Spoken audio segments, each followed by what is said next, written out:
किसी को रोता है, कोई किसी को रोता है, कोई किसी को रोता है, कोई किसी को रोता है।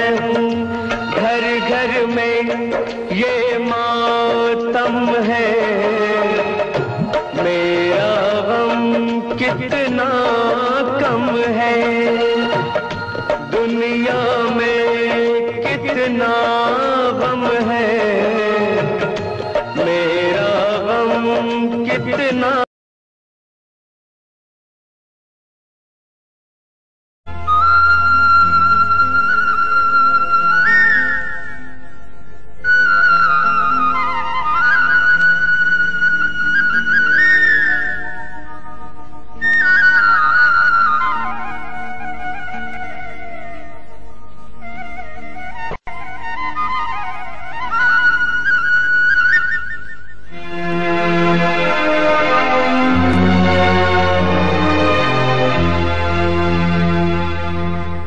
मितवा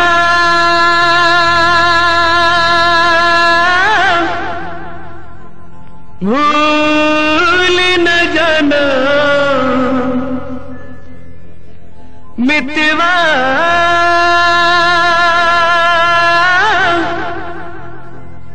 भूल न जाना, मुझको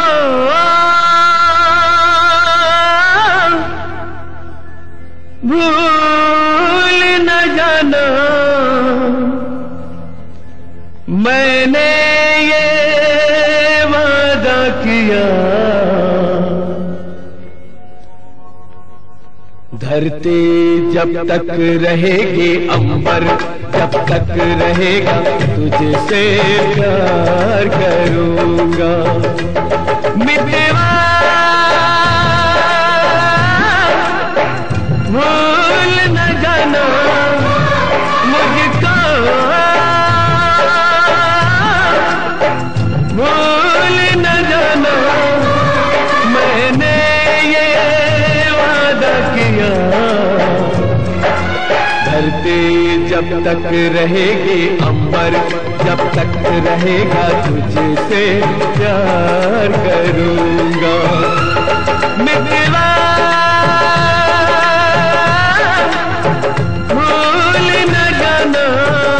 अस्सलामु अलैकुम।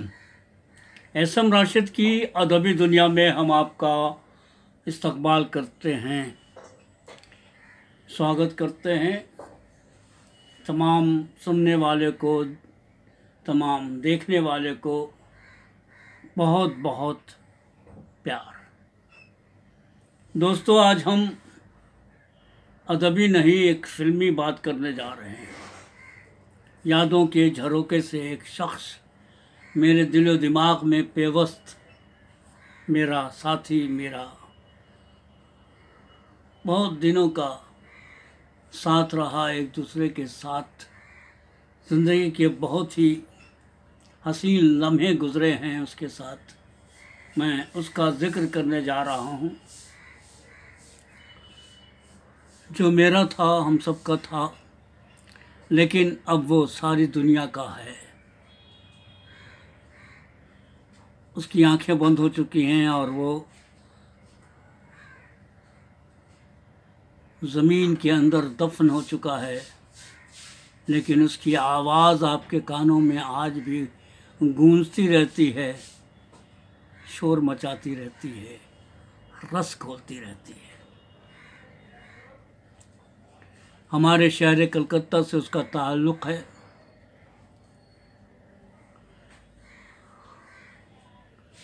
तो मैं, आप तो समझ ही गए होंगे कि मैं ज़िक्र किसका करने जा रहा हूँ।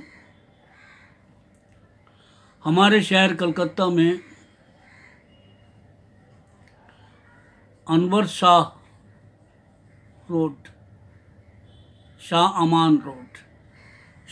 अमान रोड में एक पथरीला मकान है जो दूर से ही अलग दिखाई देता है। उस मकान में, उस घर में 2 जुलाई सन 1954 को एक बच्चे ने जन्म लिया और उसका नाम रखा गया सैयद मोहम्मद अजीज़-उद-दीन, अजीज़ुन-नबी। सैयद मोहम्मद अजीज़ुन-नबी। वो घर जो था वो एक परहेजगार ख़ानदान का घर था। वहाँ सभी लोग तालीम याफ्ता थे, बहन से लेकर के, भाई से लेकर के, वालिद से लेकर के परदादा तक। उनके परदादा बहुत ही बड़े बुज़ुर्ग थे और उन्हीं के नाम पर उस इलाके का नाम है शाह अमान रोड, और उनके घर के पास ही उनका मज़ार है और हर साल उनका उर्स होता है। एक ऐसे घराने में जन्म लेने वाला शख्स, उसे कब संगीत का शौक़ हो गया, कब वो फिल्मी गीत गाने लगा, कैसे उस तरफ उसके रुझान हुए, ये कोई नहीं जानता सवाए अल्लाह के। चूँकि अल्लाह जिस ज़रिए से इंसान को रोटी लिख देता है, वो ज़रिया उसकी रोटी के लिए होता है, उसकी इज़्ज़त के लिए होता है, उसके नामो नमूद के लिए होता है, उसकी शोहरत के लिए होता है। और अल्लाह ने उसे ये खूबी बख्शी थी, आवाज़ की, एक बहुत ही खूबसूरत आवाज़ की उसे सराहा था अल्लाह ताला ने उसे। तो दोस्तों, मैं बात कर रहा हूँ मोहम्मद अजीज़ साहब की, जिसे हम लोग प्यार से मुन्ना भी कहते हैं। और मुन्ना कलकत्ता के सारे लोग, बंगाल की सारी शख्सियतें मुन्ना को अच्छी तरीके से जानती हैं, क्योंकि बचपन से ही वो उनके दिलों पर राज करता आया है।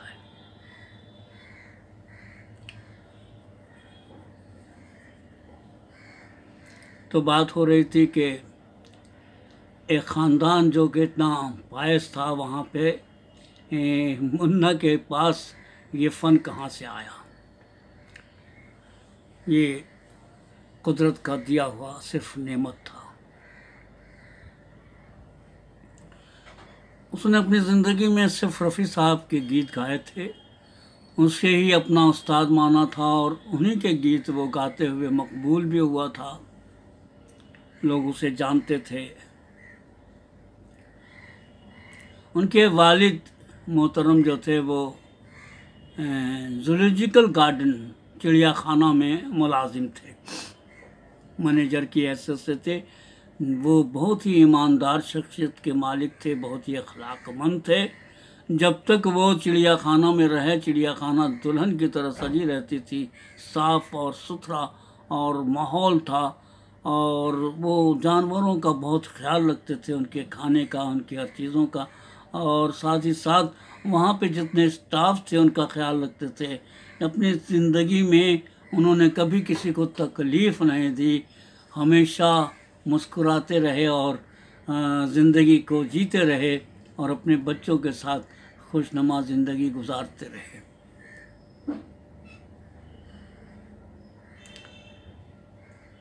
तो दोस्तों, उस घराने में पैदा होने वाला शख्स था मोहम्मद अजीज़।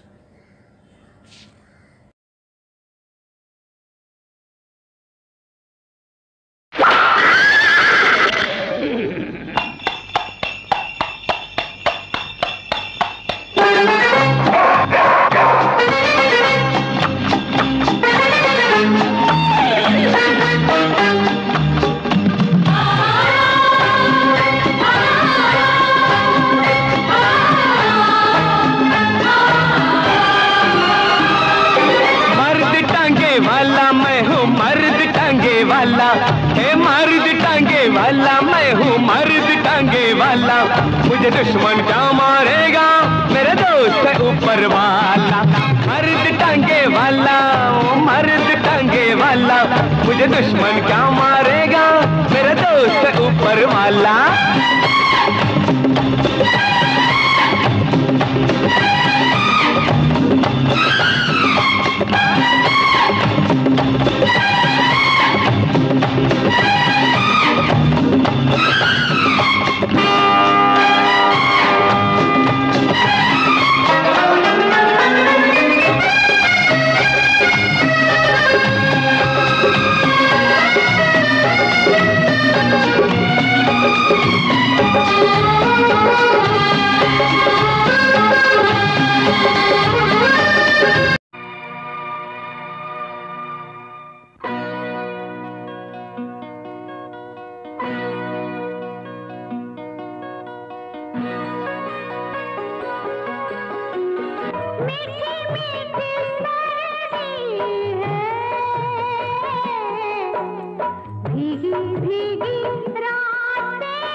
अब और ना तड़पाओ,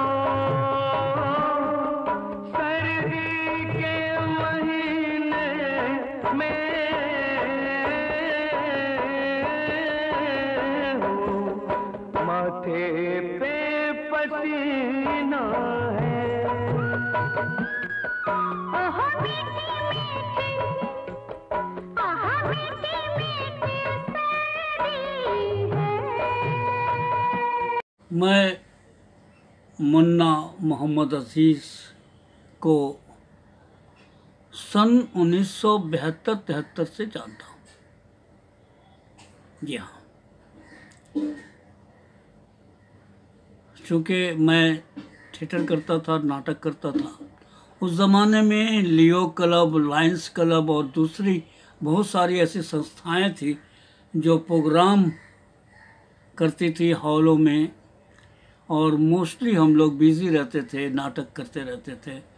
उस ज़माने में रिवाज ये था, चाहे वो बैंक का प्रोग्राम हो, चाहे वो लियो क्लब का हो, चाहे लायंस क्लब का हो या दूसरी संस्था का हो, उसमें दोनों प्रोग्राम एक साथ वो रखा करते थे। फर्स्ट हाफ में अगर ड्रामा है तो सेकंड हाफ में म्यूज़िकल प्रोग्राम, और अगर फर्स्ट हाफ में म्यूज़िकल प्रोग्राम है तो सेकंड हाफ में नाटक के प्रोग्राम हुआ करते थे।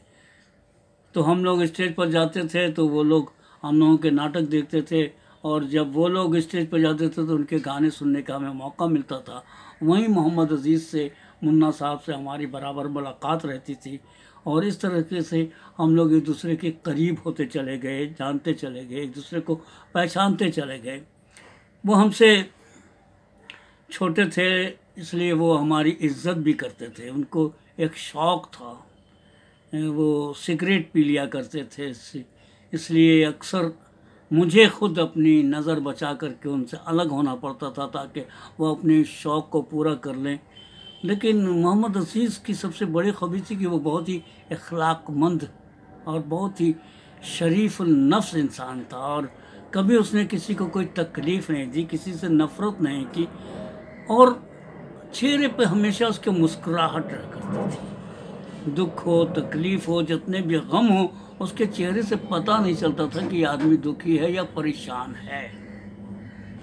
जब उसके पास पैसे आए, दौलत आए, शोहरत आया, नाम आया, तो भी उसमें अंदर किसी किस्म की कोई तब्दीली नहीं आई, और उसके चेहरे से कभी भी ये अया नहीं हुआ कि वो खुश है कि दुखी है।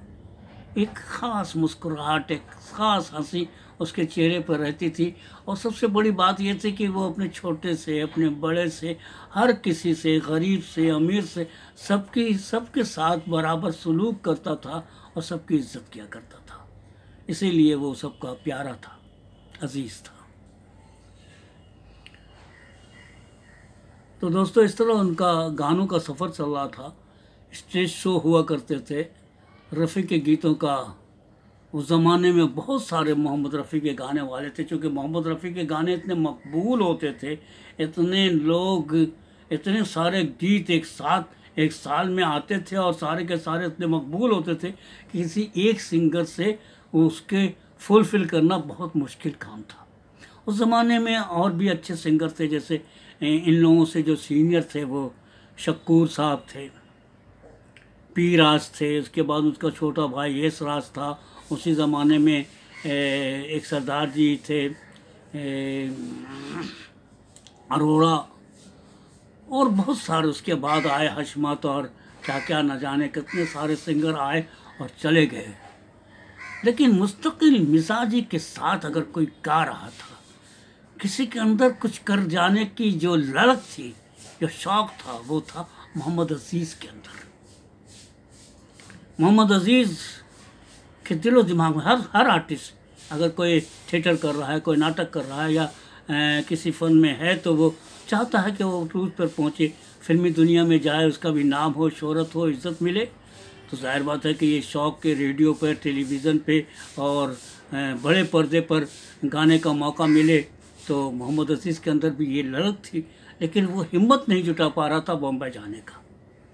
उसी ज़माने में जब प्रोग्राम वगैरह होते थे तो उस ज़माने में एक इन लोगों का एक ग्रुप बना, मोहम्मद अज़ीज़, मुनव्वर राना, रोशन खान और बुलबुल चक्रवर्ती, ये 4 लोग एक जगह जमा हुए। एक डांसर थे, एक मुकेश के गाने गाते थे और एक बहुत बड़े अच्छे अनाउंसर थे और कलकत्ता शत्रुघ्न सिन्हा के नाम से जाने जाते थे, मुनव्वर राना। और इन चारों की जोड़ी किसी भी प्रोग्राम को सुपर हिट करने के लिए जो था वो उनके नाम का आना ही बहुत ही मकबूलियत की निशानी हुआ करती थी। इसलिए इनके पास जो प्रोग्राम ऑर्गेनाइजर थे उनकी एक भीड़ रहा करती थी और वे चुन चुन कर अपने प्रोग्राम किया करते थे। और उन लोगों ने अपना एक ये भी बना रखा था कि किसी एक को अगर कोई लेने आएगा तो बाकी तीनों को भी लेगा, तभी हम लोग उस प्रोग्राम में शिरकत करेंगे, नहीं तो नहीं करेंगे। इस तरह से इन लोगों ने अपना प्रोग्राम बना लिया था। और जाहिर बात है कि 1-2 की तो बहुत ज़रूरत होती थी, तो 2 को और बर्दाश्त कर लेते थे लोग। इस तरीके से वो प्रोग्राम बहुत ही super super super super super hit होने लगा और बहुत ही मकबूलियत की सीढ़ियाँ ये लोग चढ़ते चले गए। बाद में मुनव्वर राना जो थे वो उन्होंने as a announcer, as a Shatrughan Sinha अपने आप को अलग कर लिया और एक दूसरे फील्ड में उन्होंने अपने आप को ज़्यादा मुनासिब समझा कि मेरे लिए ये फील्ड ज़्यादा अच्छा है, खूबसूरत है। तो उन्होंने शायरी की तरफ तवज्जो दी और आज माशाअल्लाह हिंदुस्तान के अज़ीमुश्शान शायरों में से एक शायर मुनव्वर राना हैं और उन्होंने भी आसमान की बुलंदी को छुआ है। जब तक शेर व शायरी की ज़िंदगी, जब तक अदब ज़िंदा रहेगा, मुनव्वर राना भी ज़िंदा रहेंगे। और मुनव्वर राना के साथ ही मोहम्मद अज़ीज़, जिन्होंने ऐसे ऐसे गाने दिए हैं कि वो भी ता क़यामत ज़िंदा रहेंगे। तो ऐसी जोड़ी थी, अल्लाह ताला ने इन लोगों को बनाई थी। और 2 आदमी तो कम से कम इतने मकबूल हुए कि लोग हमेशा याद रखेंगे। तो दोस्तों 1980 ईस्वी में मोहम्मद रफ़ी साहब का 31 जुलाई को इंतकाल हो गया। उसके बाद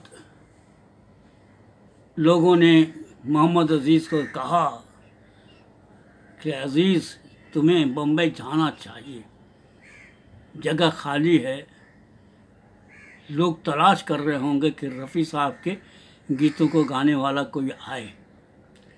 तो अनवर वहाँ पहले गा रहे थे, लेकिन अनवर के साथ बहुत अच्छा गाते हैं, बहुत ही अच्छी आवाज़ थी, म्यूज़िक डायरेक्टर उन्हें पसंद भी कर रहे थे, लेकिन उनकी एक लत ने उन्हें इंडस्ट्री से आउट करके रख दिया। चूँकि वो वक्त पर नहीं जाते थे और अपनी लत की वजह से वो जो है वो सही अपना मुकाम हासिल न कर पाए। इसलिए उसके बाद शब्बीर कुमार फिल्म बेताब से उन्होंने अच्छा नाम कमाया और आज भी शब्बीर कुमार ज़िंदा हैं, गा रहे हैं। लेकिन जो चीज़ इन फिल्म इंडस्ट्री को चाहिए, जो आवाज़, जो खनक, जो ताकत चाहिए थी, वो नहीं मिली थी। खैर किसी सूरत से वो अज़ीज़ साहब जो है मेरे ख़्याल से 82 में वो बम्बई तशरीफ़ ले गए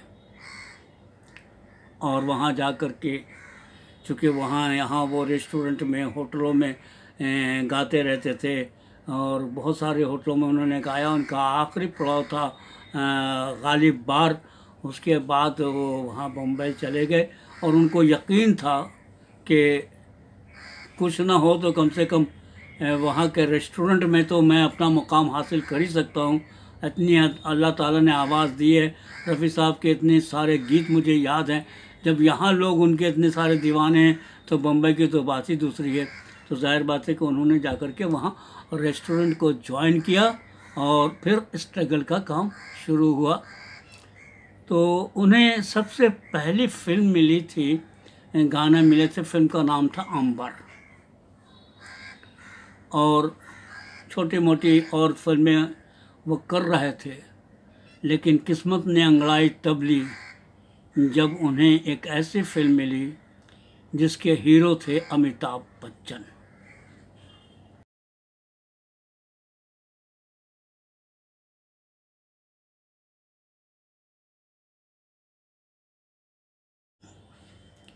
हाँ तो दोस्तों, वो फिल्म मर्द की गाने का मुहूर्त था। म्यूजिक डायरेक्टर थे अन्नू मलिक और गाने थे शब्बीर कुमार को। उन्हें तलाश किया गया तो वो बम्बई में मौजूद नहीं थे। अन्नू मलिक के हाथ पैर फूल गए कि इतनी बड़ी फिल्म है, अमिताभ बच्चन इसमें काम करने वाले हैं। मनमोहन देसाई जो है मुहूर्त के लिए बहुत ही जो है सख्त किस्म के इंसान हैं, और जो मुहूर्त निकल जाता है उस मुहूर्त में काम होना ही चाहिए।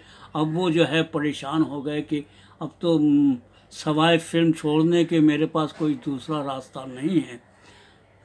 तो तलाश किया गया, किसी ने बताया कि कलकत्ते का एक लड़का है, बहुत ही अच्छा गाता है, रफ़ी साहब की आवाज़ में, मोहम्मद अज़ीज़ नाम है उसका, मुन्ना मुन्ना कहलाता है, अगर आप बोले तो उन्हें बुलाया जाए। तो कहाँ, चलो चलो चलो चलो उसे बुलाओ। उसे बुलाया, उसे सुना तो अन्नू मलिक को अच्छा लगा। उन्होंने कहा कि ठीक है बेटा, ऐसा है कि तुम इस गाने को गाओ, और लेकिन मैं कह नहीं सकता कि तुम्हारा गाना जो है फिल्म में रहेगा। सबसे पहले तो मनमोहन देसाई जी सुनेंगे, उसके बाद फैसला होगा कि तुम्हारा गाना उस फिल्म में रहेगा कि नहीं रहेगा। मुन्ना ने जो है वो मंजूर कर लिया, कोई बात नहीं है। मैं और उसने सोचा, अल्लाह ताला की दुआ की कि अल्लाह या अल्लाह मेरे आवाज़ में वो जादू पैदा कर दे, वो क़ुव्वत पैदा कर दे, वो हिम्मत पैदा कर दे कि मैं इस गाने को ऐसा गाऊं कि मनमोहन देसाई जी को वो पसंद आ जाए, लोगों को पसंद आ जाए, अमिताभ जी को पसंद आ जाए। तो उसने बड़ी मेहनत की इस गाने को, रिहर्सल करने के बाद जो है उन्होंने उस गाने में वो फोर्स दिया, वो ताकत दी, इस तरीके से गाया कि वो गाना जो है कंप्लीट हुआ। उसके बाद जो है मनमोहन देसाई आए, उन्होंने कहा क्या हुआ, गाना हो गया? बोले हाँ गाना तो हुआ है, शब्बीर कुमार नहीं था, एक नया लड़का आया, तो मैंने उस लड़के से इस गाने को करवाया है, ज़रा सुन लीजिए। चूँकि मुहूर्त के वक्त में गाना हो गया, मनमोहन देसाई जी को तसल्ली हुई कि चलो मुहूर्त हो गया। मनमोहन जी ने बैठ करके बहुत ही आराम से उस गाने को सुना और फिर कहा कि वाह बहुत अच्छा, उसको सर पर हाथ दिया कि तुमने तो बहुत ही अच्छा गाया, लेकिन बेटा मुश्किल ये है कि शब्बीर कुमार के साथ बात हुई थी और इसका फैसला जो है मैं नहीं करूँगा, मैं प्रोड्यूसर हूँ, लेकिन अमिताभ बच्चन को अगर तुम्हारी आवाज़ पसंद आ गई तो इस गाने को कोई रोक नहीं सकता। बस अल्लाह से दुआ करो कि अमिताभ बच्चन इस गाने को पसंद कर लें। फिर अमिताभ जी आए, अमिताभ जी ने जब सुना तो उनको बहुत पसंद आया और उन्होंने जो है मोहम्मद अज़ीज़ को गले लगा दिया कि वाह क्या बात है। और फिर उसी फिल्म में दूसरा गाना भी दिया, बल्कि अपनी दूसरी फिल्म में भी उनको गाने का मौका दिया। और फिर मोहम्मद अज़ीज़ ने पीछे मुड़कर कभी नहीं देखा।